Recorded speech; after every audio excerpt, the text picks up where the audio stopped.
She said she started 6 o'clock. Where's Annie going? She's supposed to work.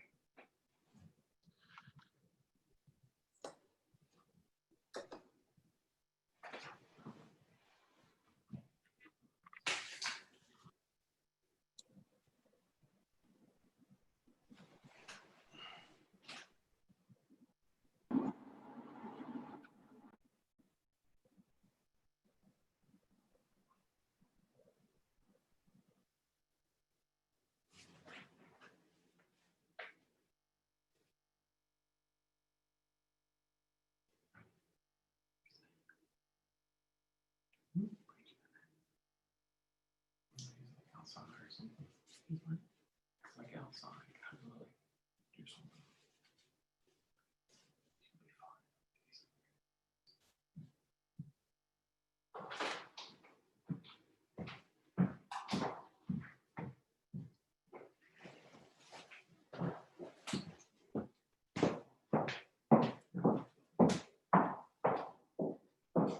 Hello? You put a gate at the foot of these stairs so Max doesn't go up here.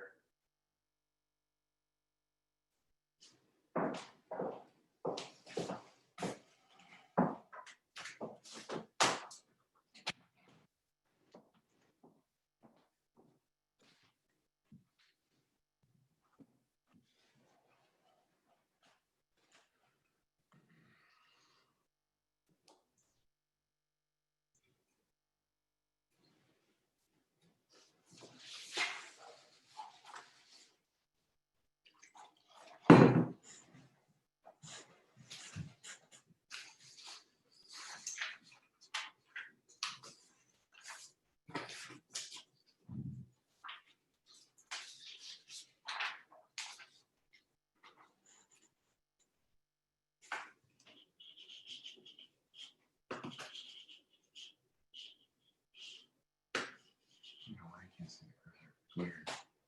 The Zoom thing though.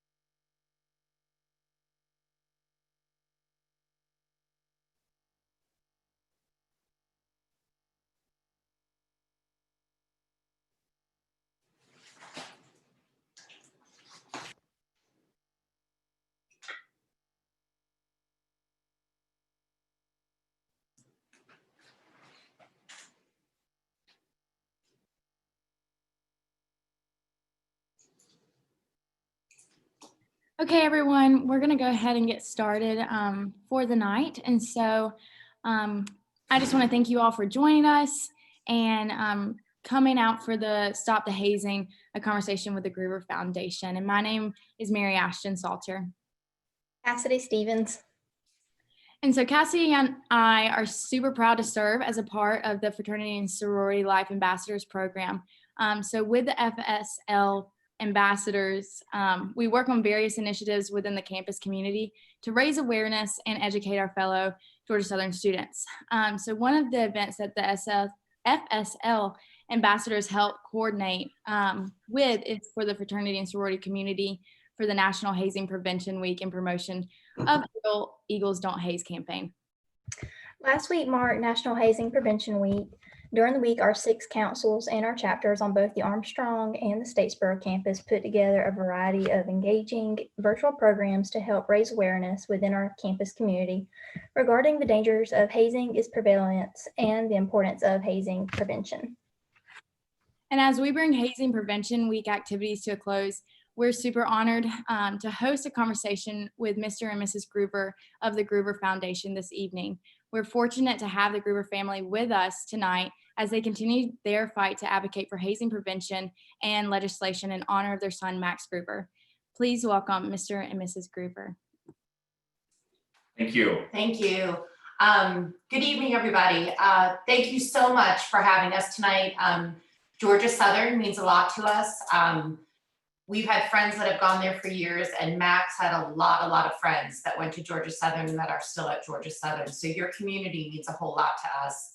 During our time together, we're going to talk to you guys about hazing, what hazing looks like, what to watch out for, and what you can do to keep yourself and your friends safe.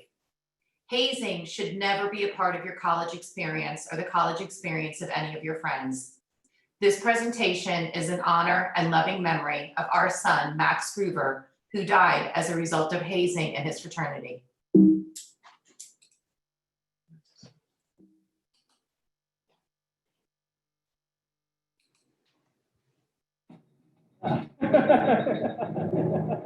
Max wanted to go to a big school. He wanted to go to a big football school, a big sports school. Hey, losers, get on his knees! Really, once he started visiting, he fell in love with LSU. Who is our founding father? Take a guess. He was a really good kid. He's super laid back, and even as a baby. That's wrong! He had a girlfriend all through high school. He spent a lot of time with her, but he spent a lot of time at home. Max was kind of a homebody, and he liked to be around us. We're a very close family. He's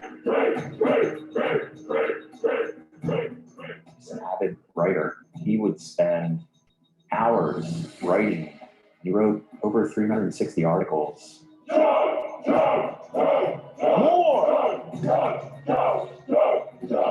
We had the easiest, I think, college drop-off ever. When we left him happy.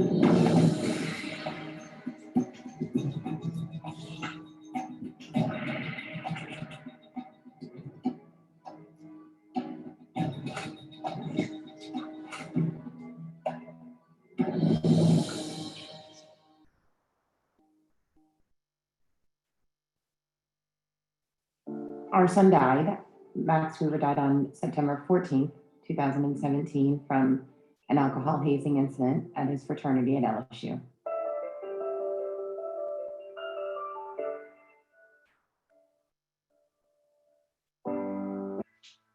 I actually met Max at orientation. I consider him to be my first LSU friend.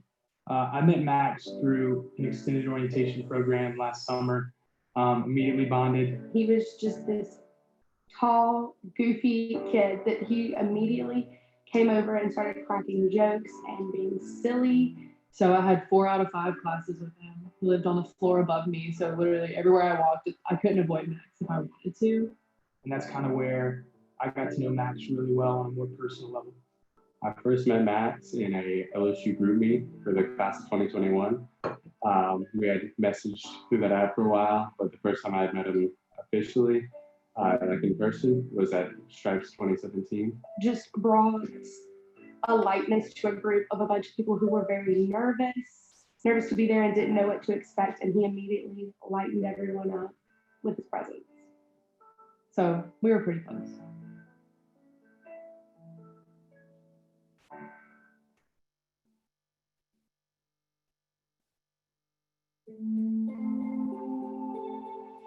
I was about to go to lunch, and my coworker and I were kind of joking around about Max and talking about Max, and all of a sudden my cell phone rang and I see Baton Rouge. So I just picked up the phone very nonchalantly, and it was a nurse at the hospital saying that Max had been brought in and had been found unconscious. And I remember I just panicked, and I started thinking, well, first of all, it was noon. Nothing, it's the daytime. Nothing bad happens during the daytime. How could this be happening? He should be in class. I couldn't register it. When I got home, Rayanne opened the door, and that's when I learned that Max had passed, and that was, I'll never forget that. It was horrible, horrific. That's the worst day of my life. We sat as a family and cried and hugged for, I couldn't tell you how long.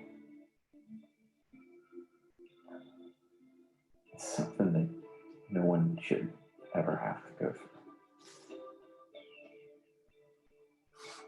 We'll never be the same again.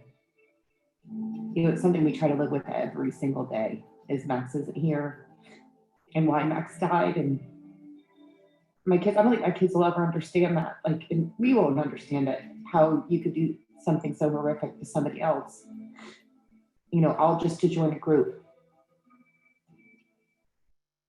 When I found out it was Max, it was like a rug had been pulled out from under me.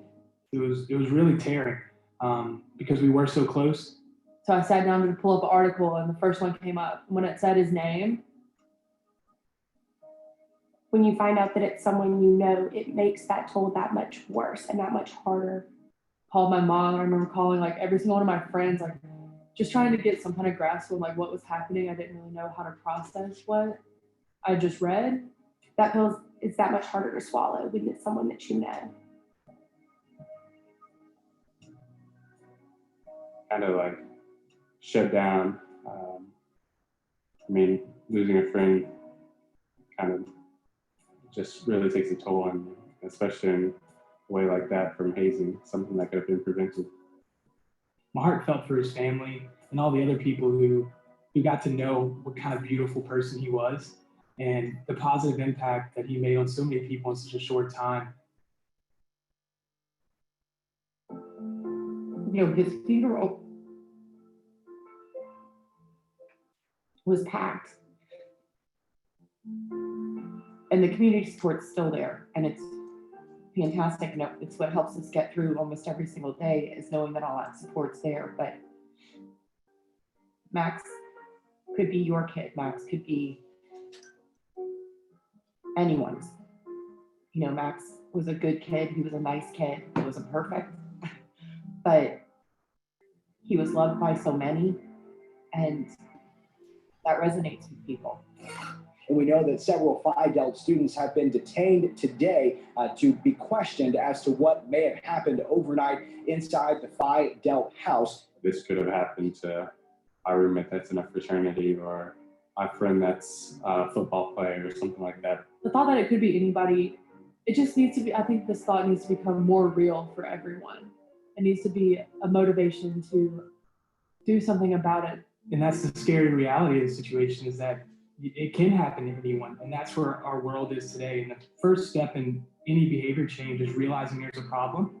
You don't want to think that someone that you're really close to may not be here tomorrow because of a senseless act. District Attorney Hiller Moore. Senseless acts the Groovers feel are on the rise. What can this be attributed to? Steve Gruver believes social media is a key factor. Back when we were going to school, there was no social media, so you kind of had the one-upmanship, which is really what it boils down to and why it starts escalating, but all in a very contained area.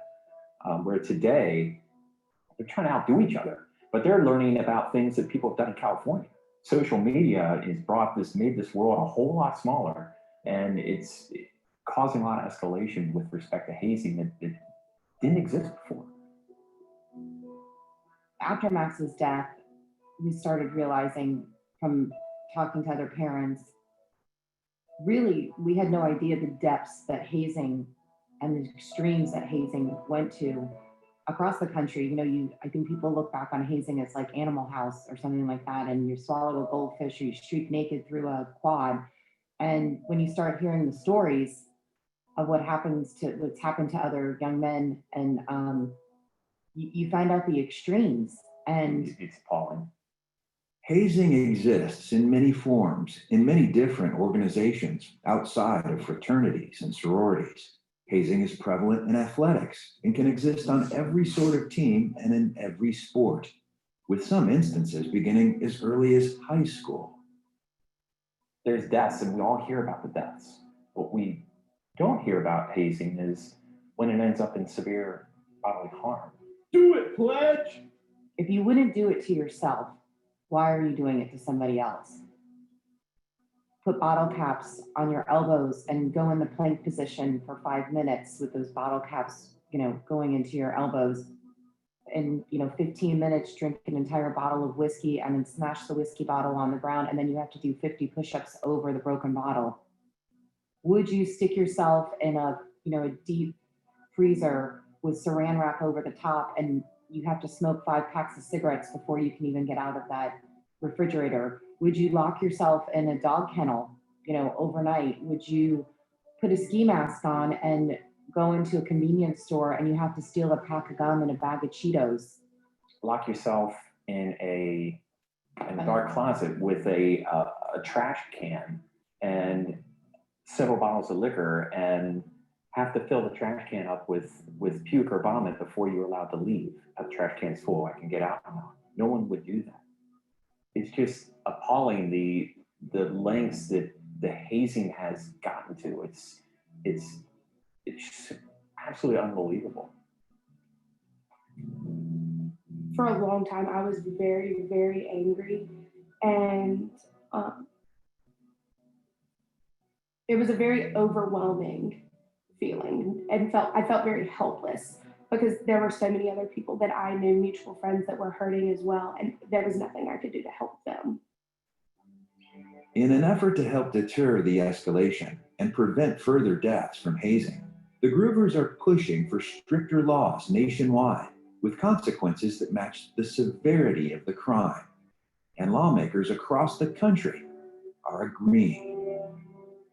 9 months after Max's death, the Gruvers were on hand in Baton Rouge for the signing of the Max Gruver Law, which provides for fines and prison terms for those convicted of hazing, as well as for being a bystander.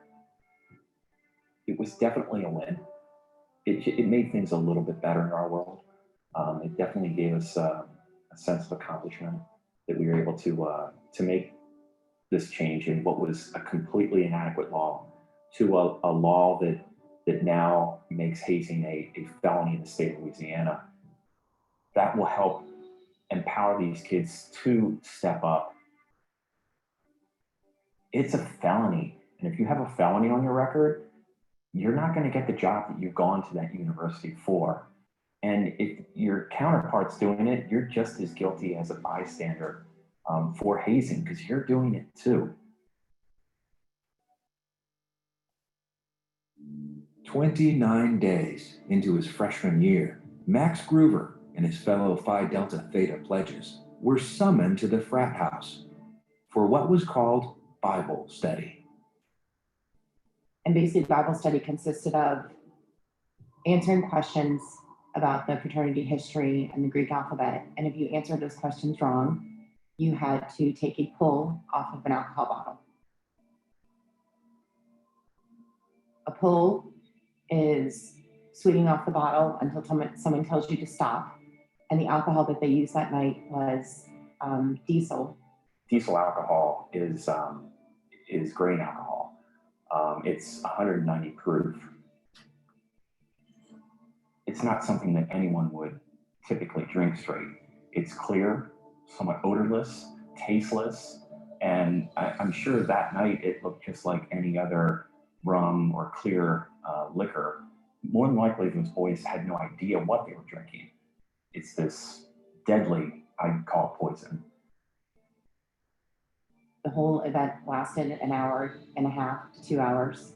Max was made to drink 10 to 12 pulls off this grain alcohol.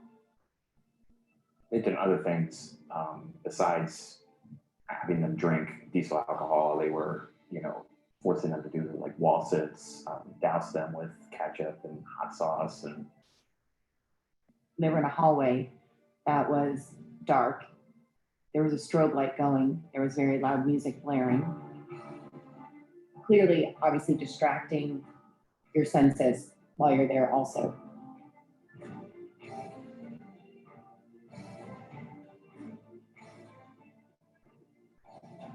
So after Bible study was over, Max was taken downstairs.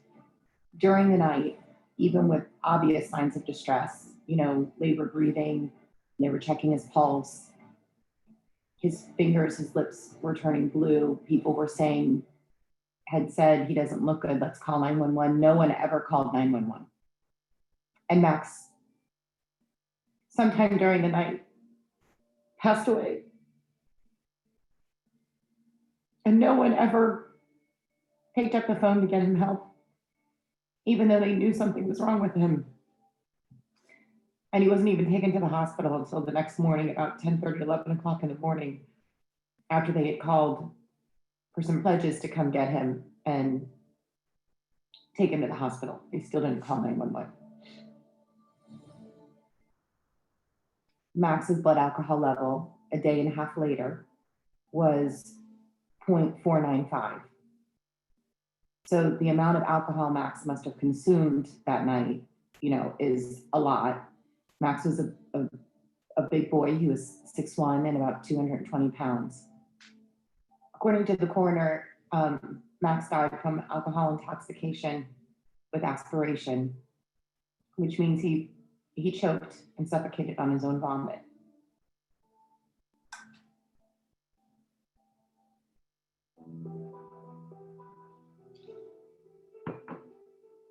If you see something, say something.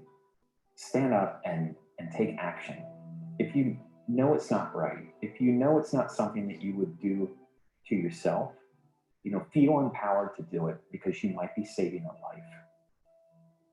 I saw something. I saw my son in a coffin and I saw my son dead. So I'm doing something about it. My husband and I are doing something about it. Our family is doing something about it. Change needs to happen. We need to take care of each other. We all need to take action. It would have taken one person to really stand up to the boys that were hazing, to get them to stop. One person calling 911 would have saved Max's life.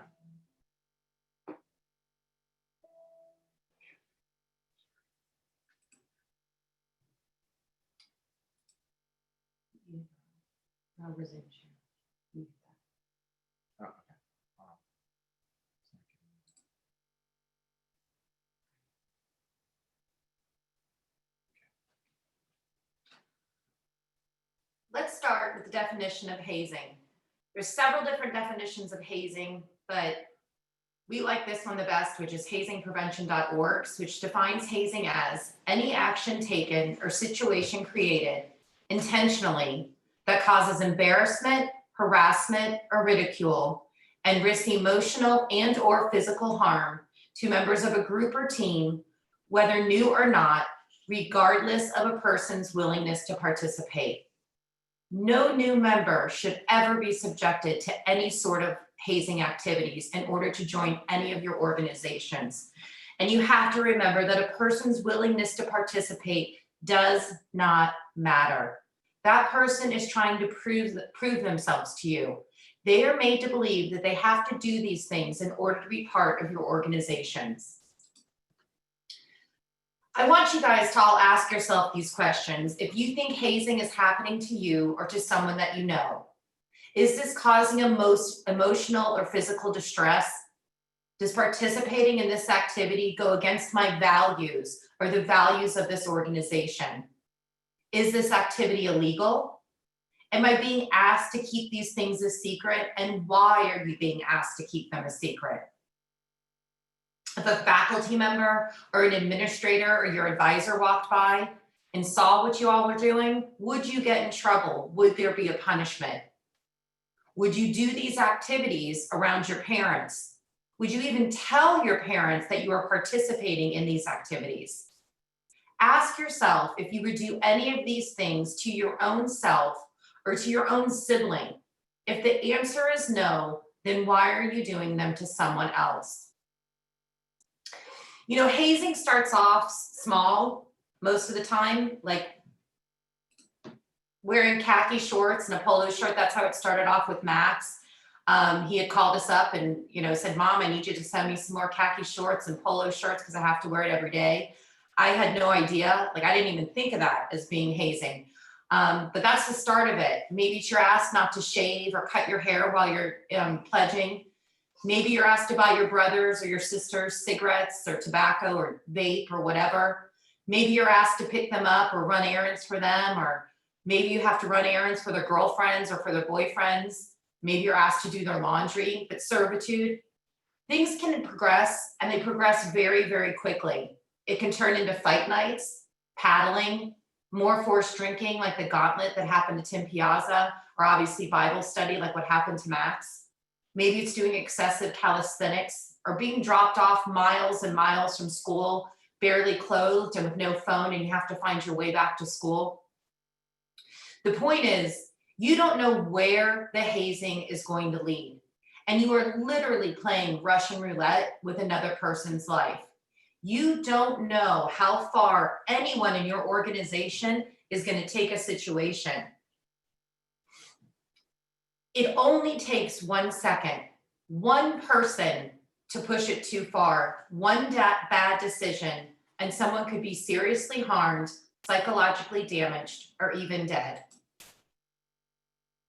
Hazing is often about power and control. You will do whatever it takes to prove your loyalty and your commitment to your organization. Hazing is more than peer pressure. It absolutely can involve bullying. Hazing happens when you're under duress, which is why a victim's agreement to participate cannot be a defense. Hazing does not build unity, and it should never be considered a tradition. The traditions and the rituals of your foundations were started when your foundations were started. Hazing is a tradition that was recently started. Hazing is a cycle of abuse where the abused later becomes the abuser. Just because it happened to you does not mean you need to do it to the next person or the next group of new members. You can stop the cycle. I have absolutely no doubt that some of you listening tonight have hazed people, and some of you have been hazed. And unfortunately, some of you may be getting hazed. But from this day forward, stop the hazing. Stop the cycle on your campus. Hazing is everyone's problem, and therefore it is everyone's responsibility. It reflects on your group, your campus as a whole. So it's up to each one of you to make it stop. It is not just about your chapter or your organization. Again, it is your entire Greek system. It is your entire university. It is about all of you. Hazing happens every day, and we are hearing about it more and more. It used to only be heard about when somebody died. But I mean, just in the last 2 months, already University of Idaho, they're under investigation for hazing over there. And just today it came out at Bucknell in Pennsylvania that a fraternity there is already getting sued for hazing just this past September, just a few short weeks ago, where they were forcing a pledge to drink vodka and liquor. They were kicking and punching him. He got punched so hard the last time he got knocked out and was unconscious, had to go to the hospital. He had cigarette burns across his feet. You know, what is that? But again, people are reporting it. It is coming out. There's a list from 2019 with the increase in reports that is awesome. But one thing I'll tell you right now, from March of this year to the beginning of this school year, there has not been a single hazing incident. Explain that, and now we already have a few. You guys all need to remember that hazing is absolutely against the law, and Steve is going to tell you guys about that. So this slide shows you where we have hazing laws across the country, and it's against the law in just about all 50 states. We've got 12 states where hazing is a felony. And we talked in the video a little bit about Louisiana and how we managed to get the law changed there. When Max was going to school in the state of Louisiana, hazing was a $100 fine and 30 days in jail. They had a law on the books in Louisiana. If you have more than 3 chickens on your property in a residential area, you're subject to fines of up to $500 and 6 months in jail. They honestly had placed more value to the lives of chickens and how they're treated to the lives of human beings. So it's no surprise that they very quickly, unanimously got these laws changed to one of the best laws in the country. But I can tell you, here in the state of Georgia, we've got a misdemeanor law where it's $5,000 and up to 12 months in jail. But we've been working very closely with Senator John Alberts, and he's presented legislation for felony hazing here in Georgia. Prior to COVID, we passed unanimously in the Senate, in the House Senate, in the state of Georgia, but it's been put on hold. So we'll be going back when they reconvene, and considering I'm pretty sure John will get reelected. Keeping our fingers crossed there. So please go out and vote. It's important.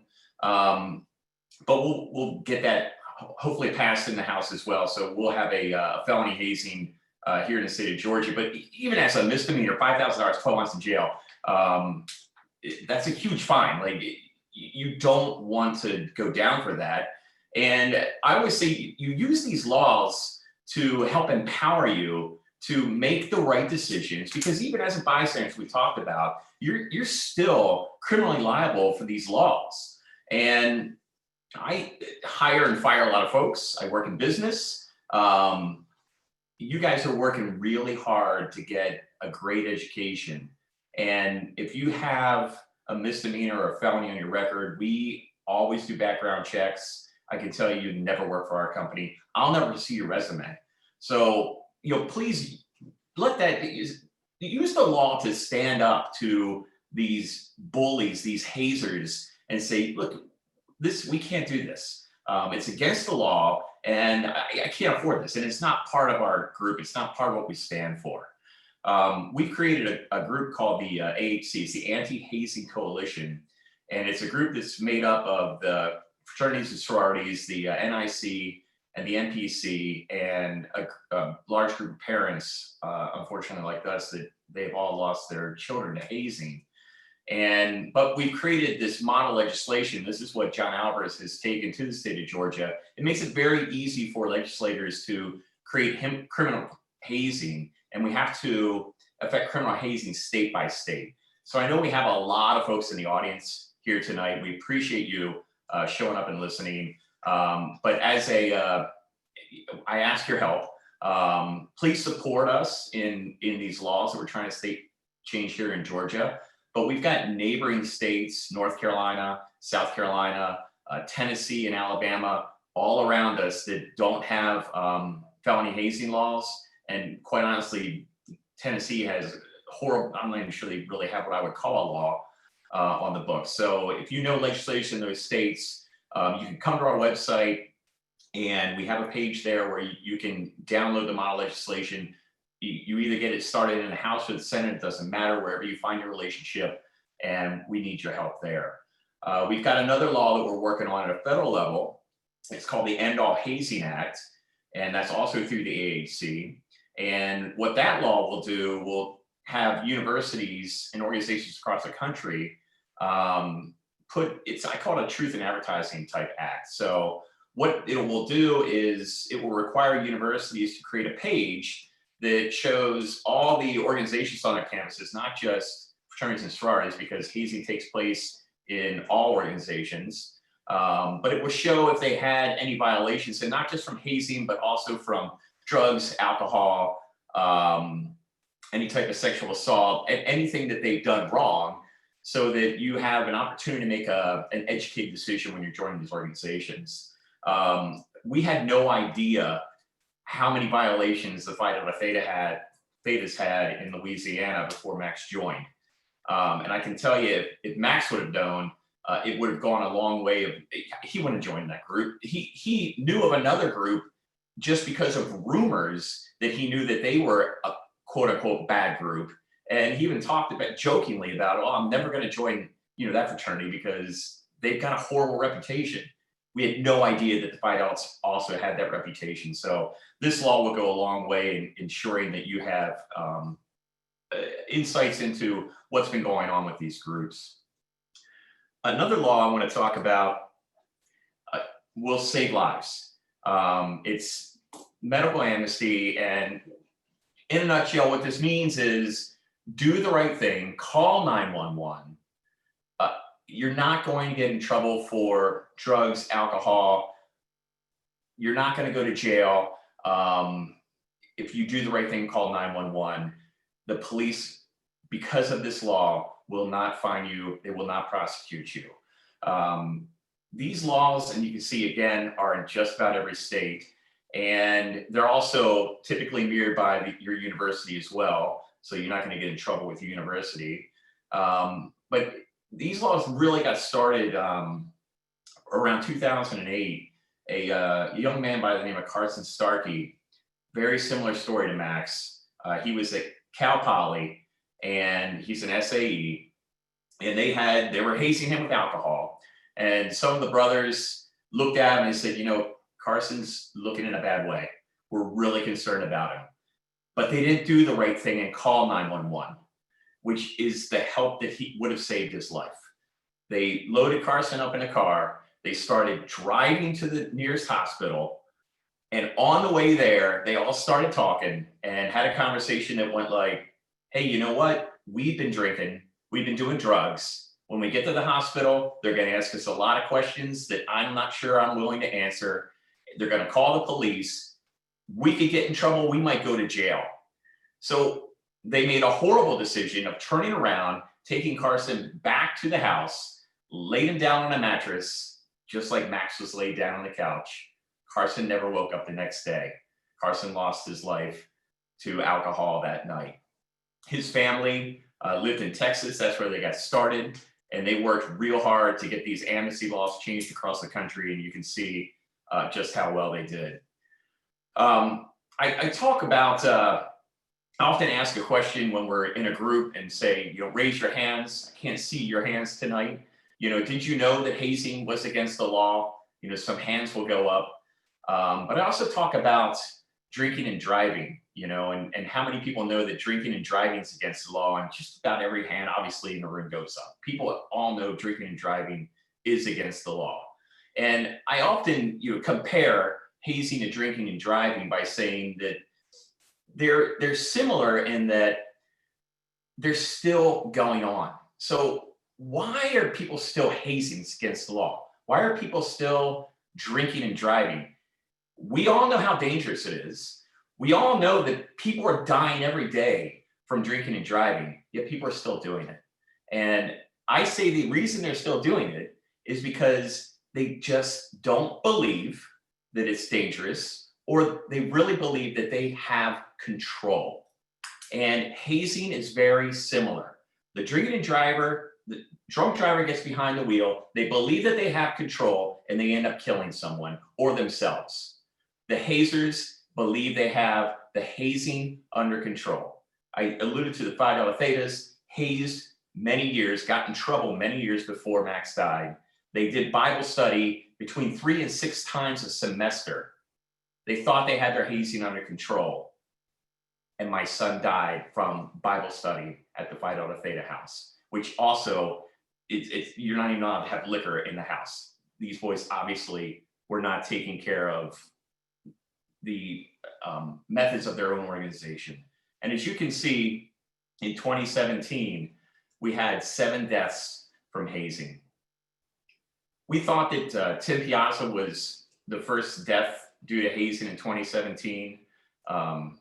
Jordan Hankins, unfortunately, died at Northwestern before that. And we learned about these later.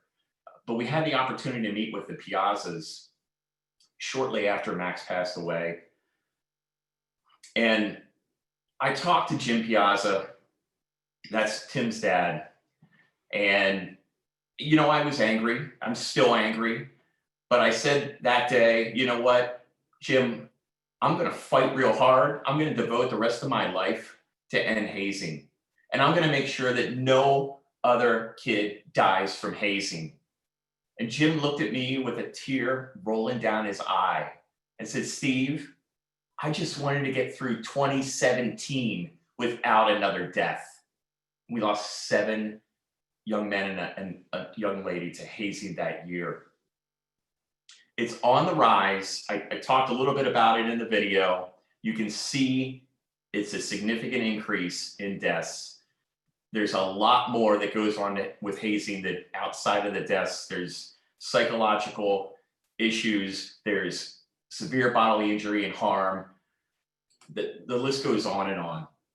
Here's a list of deaths that occurred from 2005 to 2019. This is not the entire list of deaths from that time frame, but I wanted to point out in this slide, as you can see highlighted in red, is how many of these deaths happen because of alcohol. 80% of the deaths from hazing result from alcohol. typically hard alcohol. It's extremely dangerous. But not all the deaths are from alcohol. There's deaths. I want to point out Marquise Bram in 2014. We've gotten to know his family, unfortunately, because we're in this group of parents that lost their sons and daughters to hazing. And Marquise, he was hazed so horribly at Penn State Altoona that he knew when he went back to school the next semester after break, he was going to have to become the hazer, because they literally had forced him to do the hazing because they had pictures of him in very compromised positions because of the hazing. And he didn't want to do it. And poor Marquise took his life because he didn't want to do what happened to him to any other kid. Robert Champion's from Atlanta, from our state. He went to Florida A&M.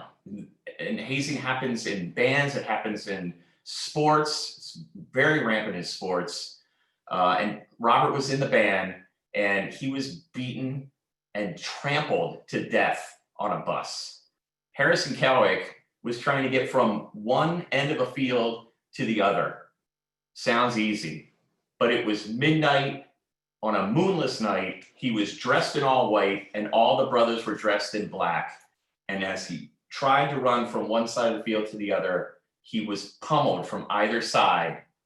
And due to severe brain injury, Harrison lost his life. Matthew Carrington at Chico State, here's a fraternity that thought they had their hazing under control. You know what?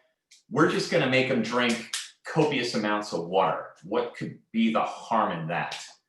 Well, while they're making them drink all this water, they're also having them do a lot of cardio and calisthenics in a dank, dark basement with raw sewage on the floor and fans blowing on them. So as they heated up, they're immediately cooled, and they created a dangerous situation. They forced him to drink gallons of water, and he actually died from water intoxication. We got to take this seriously and put an end to hazing. So unfortunately for our family and many other families, as they say, this is our new norm. And we have to live every single day without Max being at our kitchen table, without him being at any of our holidays. His absence is so missed from our lives and from so many other lives. Again, I mentioned earlier, just even your community at Georgia Southern has been very much impacted by Max's death. We're from Roswell, Georgia, not that far from you. A lot of Max's friends, literally since he was a little kid, go to Georgia Southern. And this had a big impact on your community. Lauren Griffin, she's known Max since she was 6 months old. Bryce and Haley Harvey knew Max since he was about 2. Catherine Trice, they were friends since middle school or even younger, I think. Elizabeth Herrick, they've been friends since they were about 3 or 4. Big Mike Rich, him and Max have been buddies and playing baseball for years. Jacob Kornick, been playing baseball and went to high school with Max. Nina Salvadori, Brooke Foxman, Anna Hummel, all people affected, and I know there's more. Your campus took a really hard hit a few years ago, and some of the younger kids that are there now that are freshmen, you know, they still remember what happened to our community, which is still haunting our community at times. You know, girlfriends, friends, it's a hard existence and it's hard to live with, and we all get through. And your community too has been great, just supporting us with the anti-hazing. Now the rest of you need to help supporting these people that have been infected by Max. So let's go ahead and start talking about what you can do at Georgia Southern. It starts with all of you being leaders. Taking action takes courage, and it's not always the easy or the most popular thing to do. Speaking up will not be the easy choice, but it will be the right choice, and you may be saving someone's life. You all have to say no to hazing. In Max's case, witnesses had noted that the hazing was getting out of control, but they didn't do enough to stop it. In Tim Piazza's case, 3 fraternity brothers also recognized that Tim was in danger and that someone needed to get help. In both cases, valid concerns for Tim and Max were ignored. They were overruled by the hazers who were leading the hazing events. So let me reiterate to you guys, speaking up is not going to be the easy choice, but it will be the right choice, and it may be saving someone's life. You guys all know if something doesn't look right to you or feel right to you, it probably isn't. Go with your gut, take action, and get help. We can't reiterate this enough. Just because it happened to you does not mean you should do it to the next person or the next group of new members. You all have to report it. If you see an incident of hazing or you hear about it, please report it. You guys can report it right at the hazing hotline 188 not haze. You can report it to your dean of students. You can report it to student conduct, your counseling center. You can also report it to your Greek life. Talk to your advisor, talk to your nationals, talk to your parents, talk to your best friend, but start talking to somebody about it to get it changed. You can always contact Steve or I, and we will help you take care of the situation or at least send you on the right path on where to go. But talk to somebody before somebody gets severely hurt or dies. If you see someone is in danger or in distress, please call 911. Do not be a bystander. Do not play Russian roulette with someone else's life. Steve and I sit here. We would much rather be thanking somebody for calling 911 and saving Max's life that night than having to visit Max at a gravesite. The tone from the top of your organizations is absolutely critical. You have to set the tone that hazing will not be tolerated and has no room in your organization. We learned at Max's trial, it was explained over and over again how there was an official formal calendar and a non-formal calendar. And pledges were told that they didn't have to do anything on that non-formal calendar. But pledge after pledge and brother after brother said that they all knew that they were expected to do all of those non-formal hazing events and were scared that if they didn't do it, they were either going to get cut or it was going to be worse for them at the next non-formal event. So to all the exec board there, just because you tell these new members that it is not mandatory, it does not cover you. It does not make it okay. It is still against the practices of your organizations. It is still hazing, and it is still against the law. And you have to remember that a new member's willingness to participate does not matter. And if you have alumni that are coming back to your campus, especially for tailgates and well, anytime during the year, but they're encouraging hazing or even hazing your new members or anyone in your organization, you absolutely need to report them to the university or your national leadership. Alumni should always be your mentors. They should be guiding you and helping you to become better young men and women. So we're going to challenge you guys at Georgia Southern. What can you do to change the hazing culture here on your campus and in your organizations? How can you make each other accountable, not just your chapter, but all the other chapters on your campus? So whether you say, oh, my chapter's not doing it, but you know another's chapter is doing it, how are you going to speak up? How do you communicate that with your IFCs and your panels? How can you encourage true brotherhood and true sisterhood in organizations? You know, you guys go through Rush and you bring in these new members under the pretense of brotherhood and sisterhood and the values that your organizations represent. Why is it when you hand them that bid, you then start treating them poorly, honestly, like shit? You know, any of these hazing things we've talked about, that's not treating somebody very nice. You make them show, you know, servitude, you harass them. I thought when you guys went through Rush, and I know when I went through Rush, I got to know an organization got to know me. And once I was extended that bid, I was extended the respect of getting to learn more about that organization, and they were going to get to learn more about me. What can you do instead of hazing? I know you guys don't, and girls don't haze 12 months out of the year. It's generally just that new member period. What are your organizations doing the other 10 months out of the year or whatever it might be that you're bonding as a group and an organization? And how can you be a leader and make your chapter an example to all other organizations on your campus? How can you share with each other to make a best practices for a non-hazing environment at Georgia Southern? All of your organizations have an oath or a creed that all of you abide by. I'm an 80 Pi. I believe in Alpha Delta Pi. We live for each other. Sigma Chi. I believe in fairness, decency, and good manners. Kappa Sig.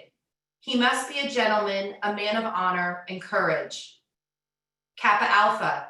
To live my life with honor and courage. AO Pi. To strive for and support the best interests of the colleges and universities in which chapters are installed. Kappa Kappa Gamma. Recognize the values each individual and expects its members to promote integrity, respect, and regard for others. If you all are living by these words of your creeds, where does hazing fit in? The fact is, it does not. Hazing has no place in your organization if you are living by the words of your oaths and your creeds. So now I ask you at Georgia Southern and all your chapters and all your organizations, do you all care enough to educate yourself and your members on what is right and what is wrong? Do you care enough to make sure that those around you are making safe decisions? Do you care enough to remove others from harm's way? Do you care enough about others that you don't have to demean them or demoralize them or ridicule them? Do you care enough to report when someone else is not caring? And do you care enough to live the values that you committed to in your organizations?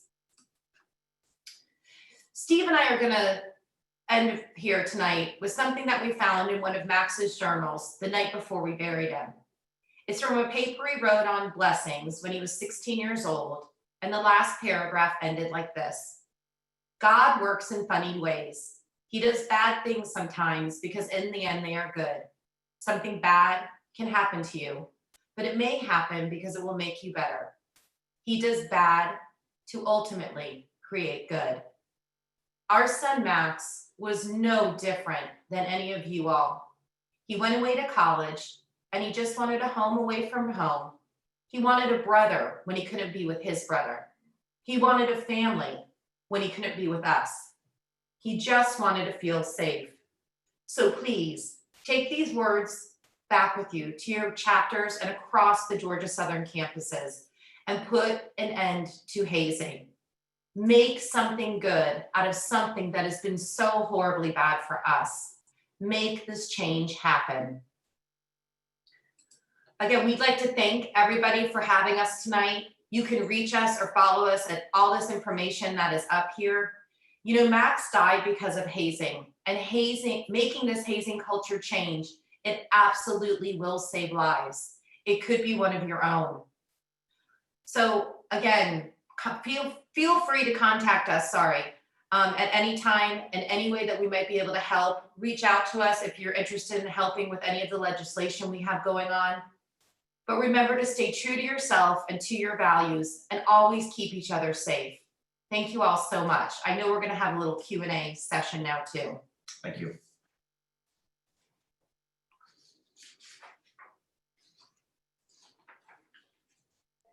Thank you, Mr. and Mrs. Gruver, for sharing your story. The way you've taken your circumstances as a call to action is truly inspiring to us all. Thank you. Now we'll transition into a question and answer portion of the evening. We would like to introduce Dr. Ken Gassett, who serves as Georgia Southern University Associate Vice President for Student Engagement. Dr. Gassett will serve as our mediator during our question and answer portion of the program. We encourage everyone to submit your questions via the Zoom webinar question and answer function.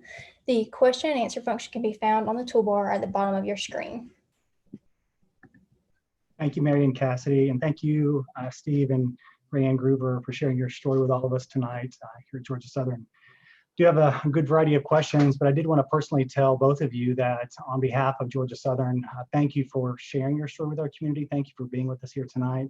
I personally was moved within the last 45 minutes from your video and just from your testimony. Thank you. Thank you. Have a good variety of questions for you, and we'll just dive right in.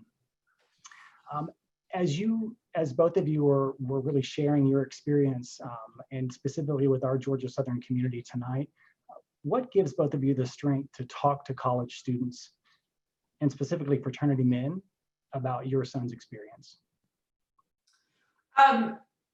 Honestly, it is Max's quote. That's what started us on this journey. We really found, we knew right away we needed to do something. We couldn't exactly start right away, but obviously, but family helped us, and they started speaking, and it evolved. But you know what, we know this culture can be really good. You know, like I said, I'm an 80 Pi from Clemson, and I had an excellent Greek life experience. There was never any hazing. We were treated completely like princesses. I can't imagine treating somebody poorly, or you know, making someone feel ashamed of themselves, or you know, something like that. I mean, we're all like women, we can do that to ourselves any moment of the day, looking in a mirror, just being hard on ourselves. I don't need a friend being hard on me.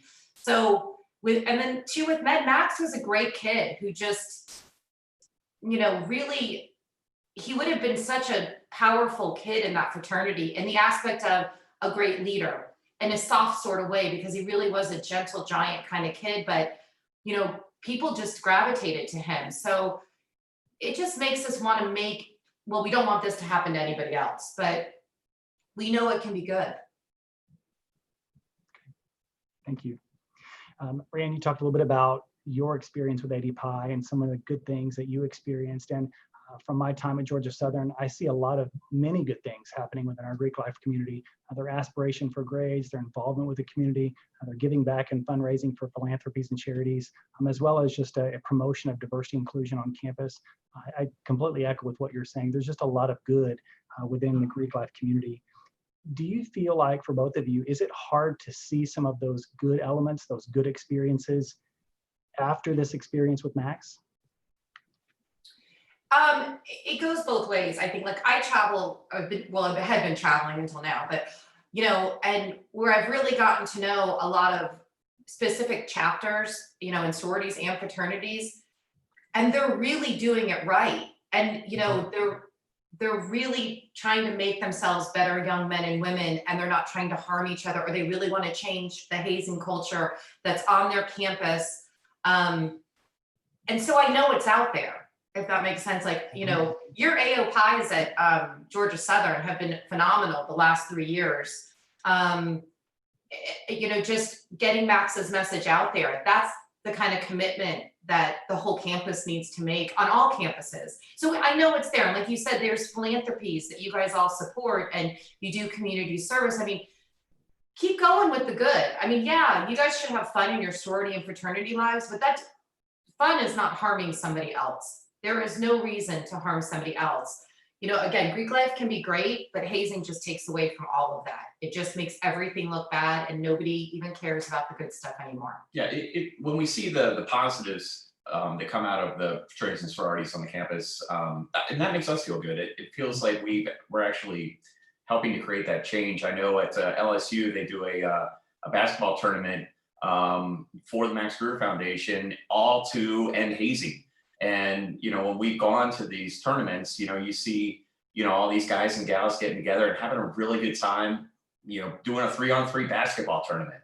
That makes my heart feel good, because I know that they're all working together to help our cause, to bring awareness and to bring an end to hazing. So those types of things, I think, make us feel great. Focusing in on LSU a little bit and that experience, do you think that Max was fully aware of what that hazing culture was like before he went through that new member process? So I can tell you, absolutely not. In fact, I alluded to that a little bit, you know, during the presentation. You know, we had conversations with Max about picking a fraternity, and we actually did our own investigation when he thought he was settling down on the Phi Delts. And you know, we went to their website And they had a thing for parents on the website that said specifically, parents, you're gonna love us. First two things, we have alcohol-free housing, and we do not haze. The first two things, and Max died of alcohol and hazing in the house. It's so horrible.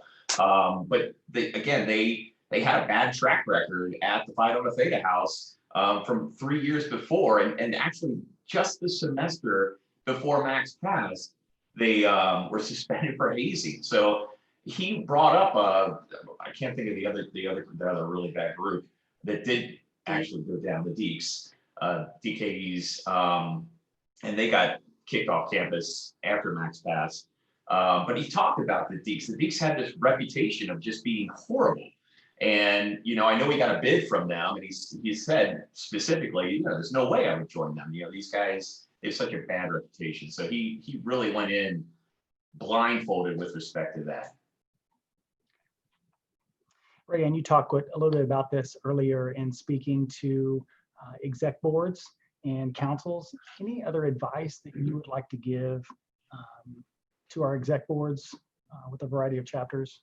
Yeah, I think, good question, because this is something I hope that exec boards realize is, like, for instance, in Max's case, the exec board for Phi Delta Theta absolutely knew that Matthew Knockan and some other guys were hazing the pledges and knew that these events were happening.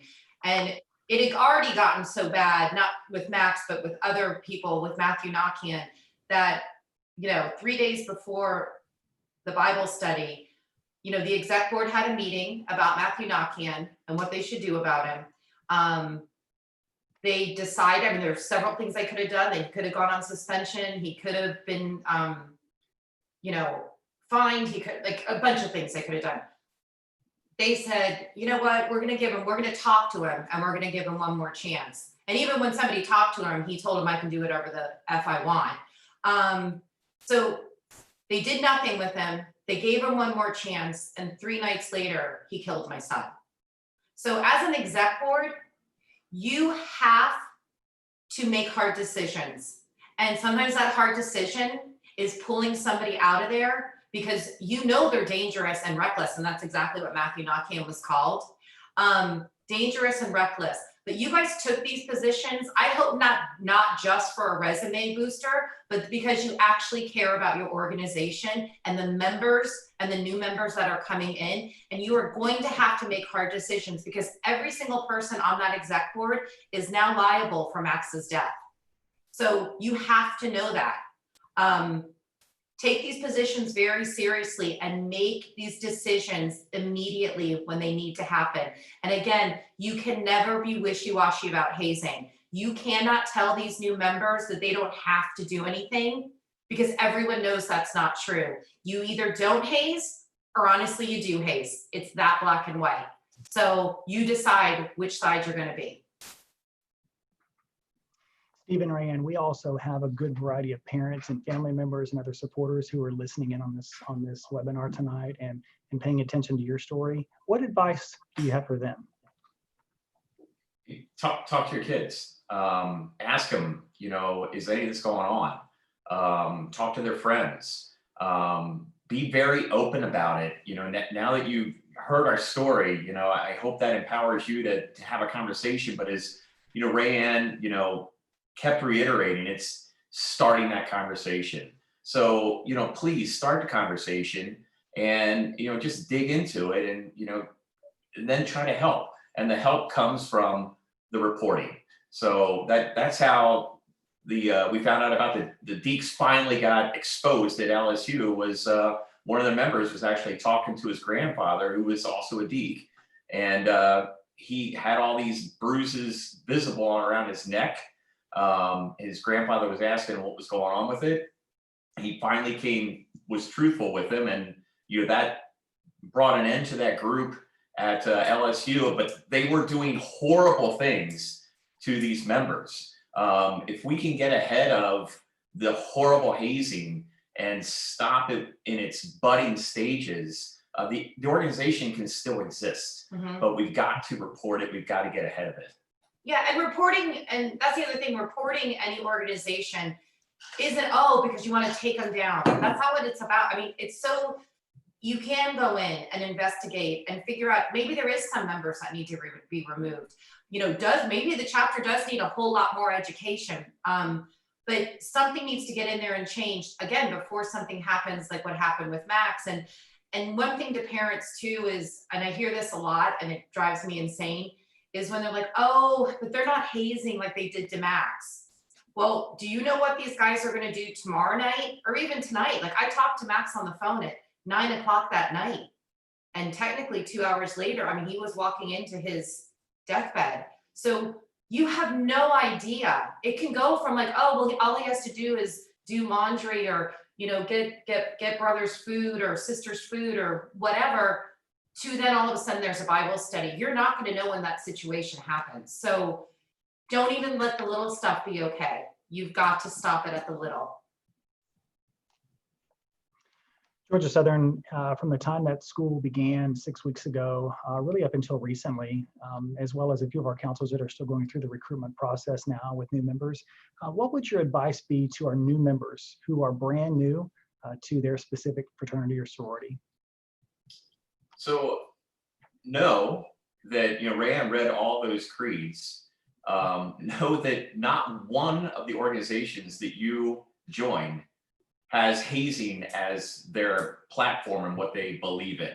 It doesn't exist. So if these guys are trying to tell you that it's tradition, it's not tradition. It's not what your fraternity and sorority is all about. And it's against the law. So you have to take a stand. You know, Ray, you tell the story about that group, the whole pledge class. Yeah, at Georgia, there was a group at Georgia that they started hazing. Actually, a friend of Max's was in the pledge class, and it was like the year after Max, and they got up and they walked out, and they're like, we're not doing this. Like, you guys all need to feel empowered, whether you're a new member or an active member, whatever level you're at, use your voice, make this change happen and stop. That chapter had that, and then that chapter had to get reviewed. And you know what? That pledge class still ended up pledging. Even though nationals came in, they had to rework everything.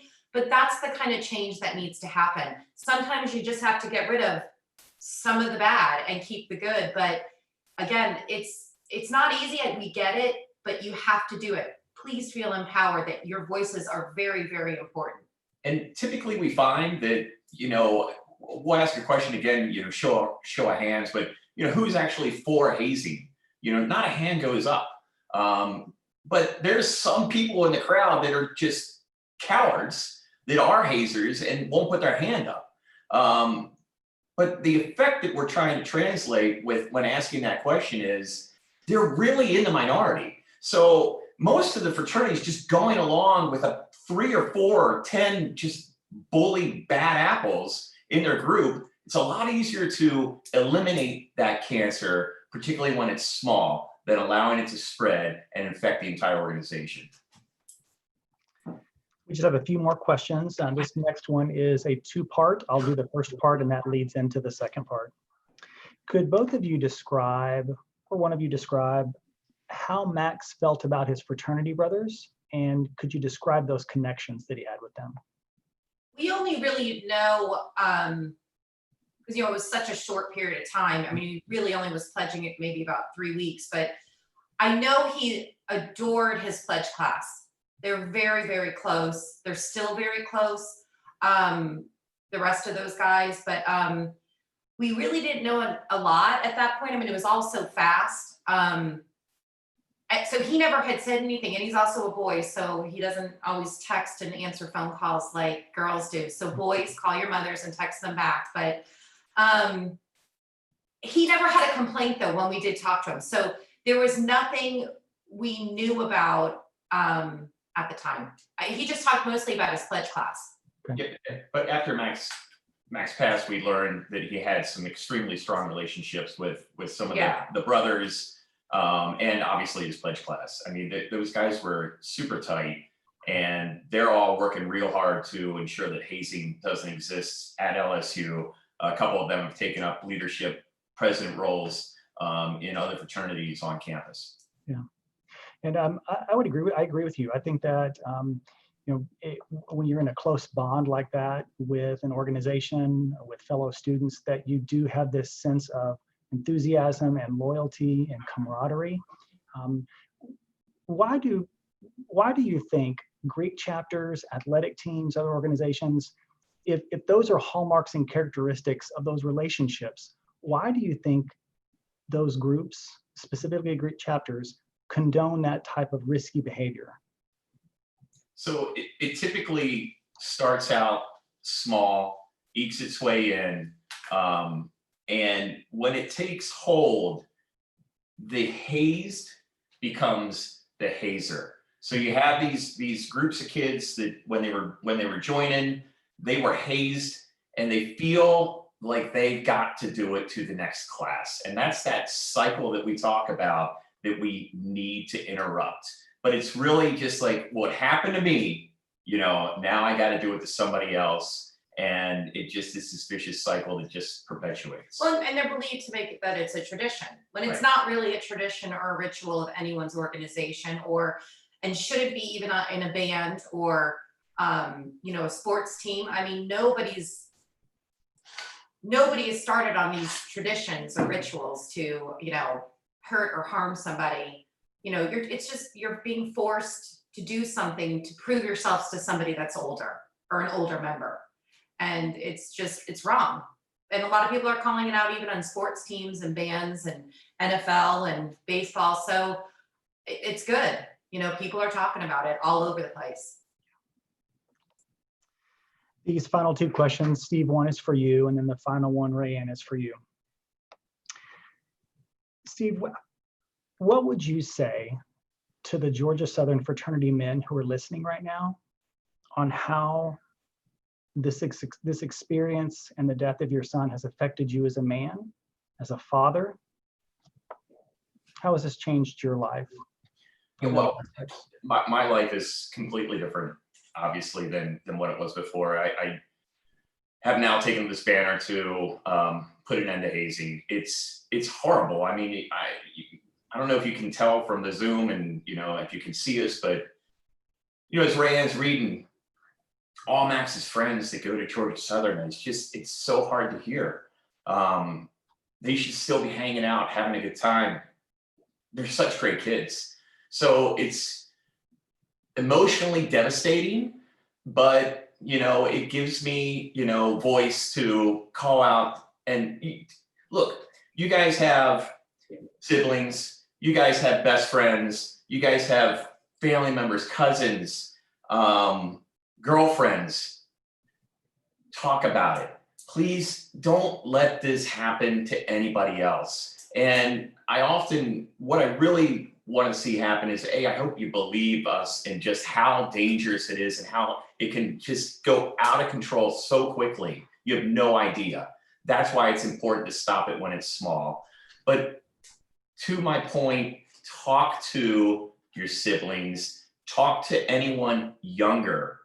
We've got, we're creating a presentation that you can use as part of your community outreach to take to local high schools and teach them about the dangers of hazing so that they know what's going on before they come to the college campus. So if you guys do anything, please just spread the news, spread the message, talk to your siblings, talk to your classmates, people coming in, and help us put an end to this. Rayanne, before we close with you, Steve, if you wouldn't mind, could you describe to those that are listening right now what your relationship was with Max? What were some of those special things that you liked to do together? Some of the things that you saw him do that you were very proud of as a father? Yeah, so we talked a little bit about his writing, and he wrote over 365 articles for a Deaf Pen Radio, which he wrote mostly about basketball. Okay, stop me. I'm sorry. Just something popped up on our screen.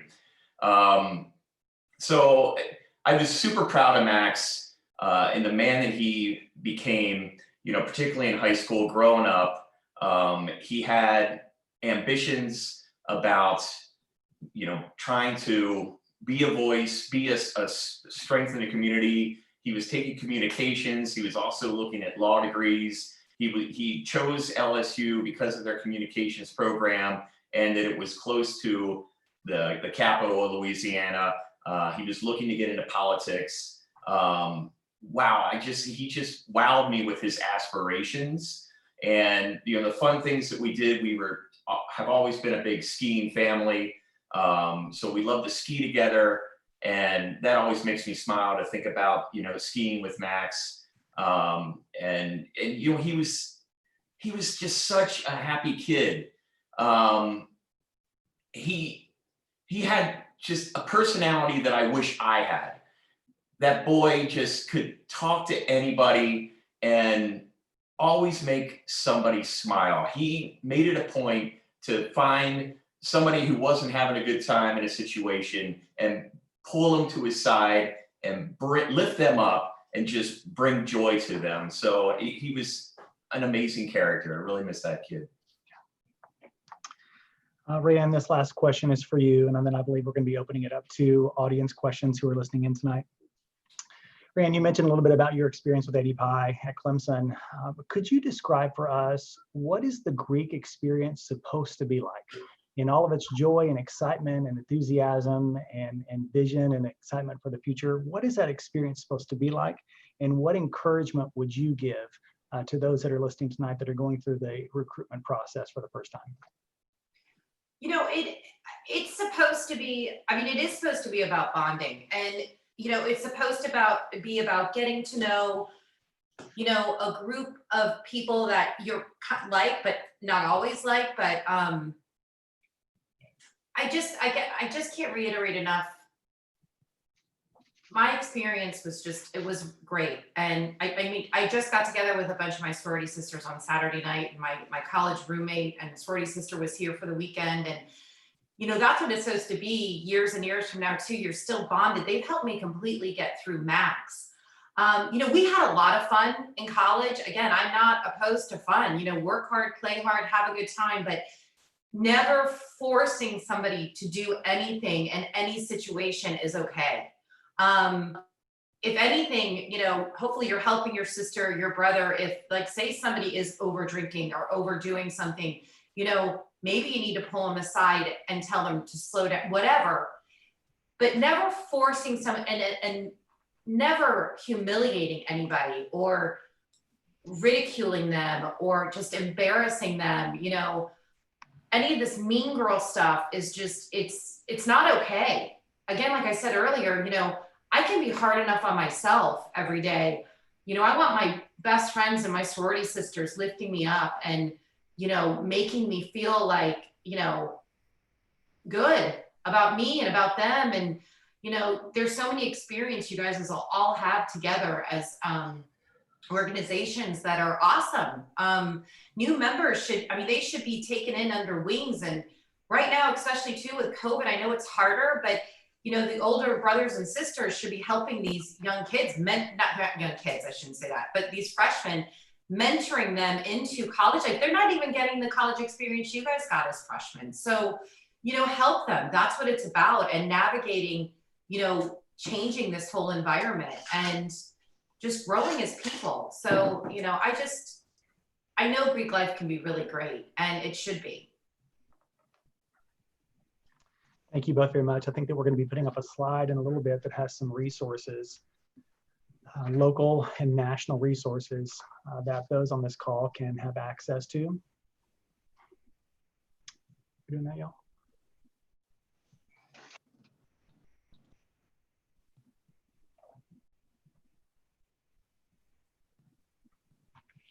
One of the questions was, what was the school's response after his death, and how did they implement change? So there was a response immediately. We met with their leadership, and I think that the best response and the biggest response really came from the kids to create change on that campus. But we've been working with LSU with their leadership, with their Greek community. We've done presentations there, and they are working to create change to improve hazing on their campus for sure.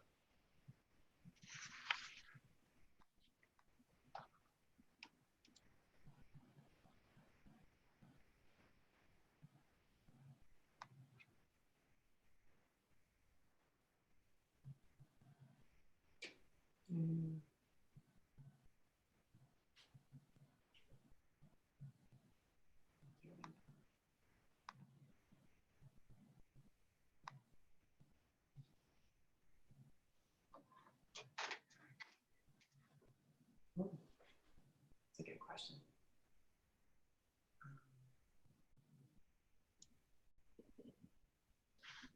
I see one question here that's who the congressman is Senator John Albers, who introduced the bill. And then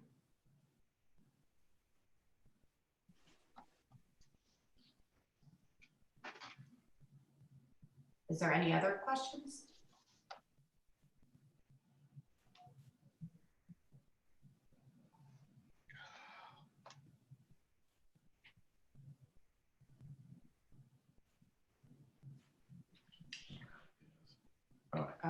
Oh my goodness, there's a lot. There was one question that was just asked. Okay. Let me see. It's how soon did you see an impact from the community? From the LSU community? Yes, ma'am. From the students immediately. I mean, immediately. They were doing stuff on campus. They were really, and the last 3 years have really created a lot of the change that's gone on that campus. Max's friend Avery that is in that video, she's been instrumental in getting things done there, getting a hazing, anti-hazing group together, which we're great at Georgia Southern, just a mix of students, not necessarily leaders, but and then with other organizations where, again, you can come in, talk about best practices, talk about what's going on the campus, what you can do to change, but get that communication going. They've done, their IFC reaches out to us quite a bit just to talk about different stuff and different things they can change and what they're doing. So like I said, the student community has been awesome. And the state too, with changing those laws, they reached out to us very quickly after Max passed and let us know what they were trying to do and got us involved. And we went to Senate committee meetings, we went to House committee meetings on both sides, and they passed unanimously on both sides, and so that typically doesn't happen. So it was that was a great response from everyone in that state. The state of Louisiana has been incredible, to be honest. They've been really great. Someone asked, oh, you got it, Cassidy. Okay. Another really good question that somebody asked was, what can we do to get involved with a legislator that you are working on right now? Go to our website and email me. Avery, actually in Louisiana, she works for the foundation and she's put together an entire packet of stuff. Well, you guys don't need that because we've kind of already did that. Reach out to me though, and I'm going to get you in touch with Avery, and we can let you know when we're having more committee meetings come this spring.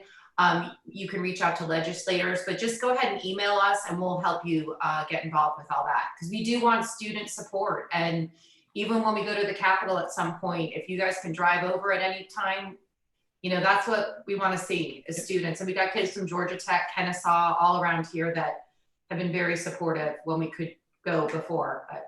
Yeah, and everybody has their own senator or House representative. So depending on what precinct you're in, what county you're in, where you're at in the state, the bill needs support from both the House and the Senate. So really now in the House, once we get back into session, so it's reaching out to your local representatives, letting them know what the bill is. And again, you can go on our website and we should have specific links actually to the bill on the website. If we don't, we'll make sure that we do.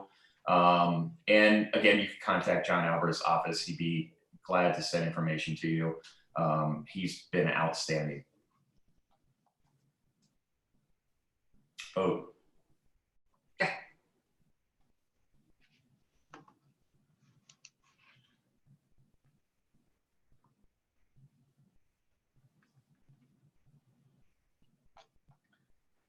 Teams what?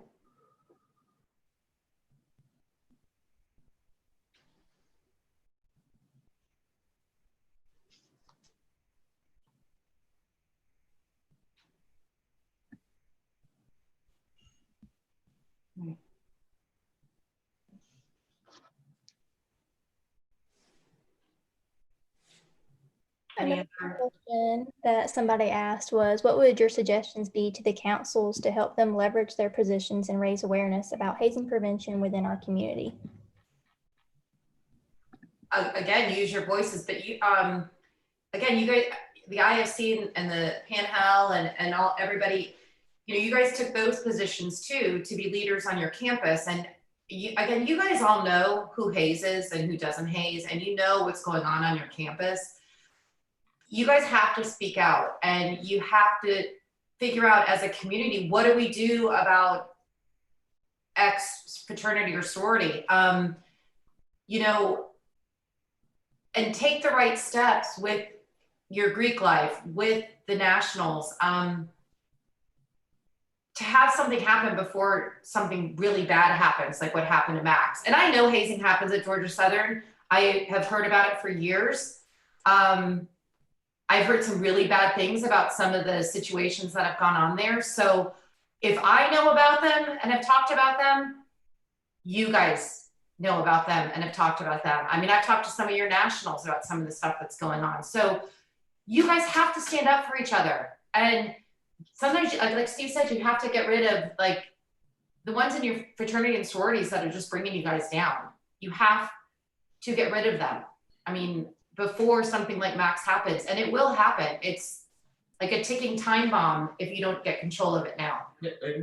We were asked a question earlier, you know, about the good that fraternities and sororities do, and we've seen a ton of good. We partnered up with several fraternities and sororities. We partnered up with the Phi Delta Thetas to help bring an end to hazing. And I tell you, from learning more about their group and what they stand for, if they're living, if all their chapters are living by the oaths and creeds and the moral and ethical values of that organization, they're going to be amazing. They've got some amazing plans. They're trying to build this strong group. You know, I work for a company. We want to have a strong company. I can't have people working for me and working for our company that are moral and ethically flawed. They'll bring my whole company down. So these folks, you may have allowed them in your organization because you didn't know that much about them, but now you've learned that they're just bad eggs. They're what I call the cancer. So you got to get rid of them. You don't want them to bring your organization down, and you don't want them to tarnish Greek life on your campus when you guys can be so great, because that one chapter that's bad is going to make your entire Greek community look bad. You don't want that for your school. So stand up, make a stance, make the change, make it happen, and report it, and clean house. Make Greek life what it truly can be, great at your school.